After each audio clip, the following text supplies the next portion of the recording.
సందర్భంగా మఠంపల్లి మండల కేంద్రంలోని శుభవార్త దేవాలయంలో ఘనంగా వేడుకలు నిర్వహించారు. ఈ గుడ్ ఫ్రైడే ఉద్దేశించి ఫాదర్ మార్టిన్ పసలా మాట్లాడుతూ క్రైస్తవులందరూ గుడ్ ఫ్రైడేని ఎంతో పవిత్రమైన రోజుగా పరిగణిస్తారన్నారు. యేసుక్రీస్తుని సిలువ మోసిన ఈ రోజుని గుర్తు చేసుకుని మానవాళి పాపాలకి జీసస్ సిలువపై ప్రాణాల్ని వదిలారని తెలిపారు.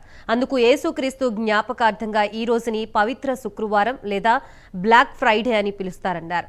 సిలువ వేయబడిన 3 రోజుని తర్వాత యేసు పునరుద్ధానాన్ని ఆదివారం రోజు ఈస్టర్గా పరిగణిస్తారని తెలియజేశారు.